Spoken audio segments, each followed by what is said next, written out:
Paul Walters, pastor at Lutheran Church of the Master, and I want to invite you to consider chapter 13 in Wake Up to Wonder by Karen Marsh.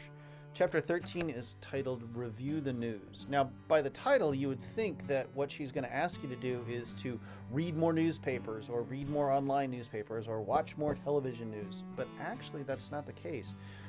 Instead, because what she finds and what we find, and probably many of the experiences, the more news you engage in and the more crisis, drama, and problems you discover, the more anxious you get, particularly when a lot of that stuff are things you can't do anything about. You can't impact or change.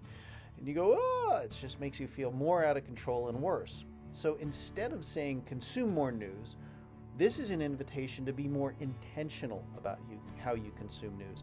Be more intentional about how you engage with the world. Be more intentional about how you absorb news, the sources you get your news from. Are you living in your own kind of like echo chamber, or are you reaching out to different groups? And also, maybe it would also be better just to listen to less news, to consume less news, to listen to a novel on a dog walk, or call a friend instead of listening to the news, to maybe just listen to the wind in the trees as you walk the dog instead of listening to the news, to give yourself a break from that, some space from that, some distance from that, particularly when oftentimes there's not a lot we can do about it, not a lot of ways we can impact things specifically, and anxiety ramps up in our perpetual 24-hour news cycle.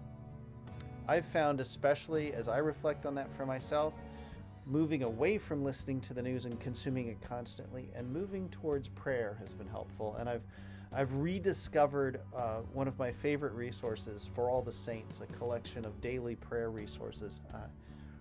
It's a little dated, it's got its limitations, but every day there's some scripture to engage me and some thoughtful reflection to engage me that leads me into a deeper path and deeper connection with Jesus, which I value as a holy gift. So be thoughtful, be intentional, and maybe even do a little less engaging in the news than you might. Thanks. Wake up to wonder.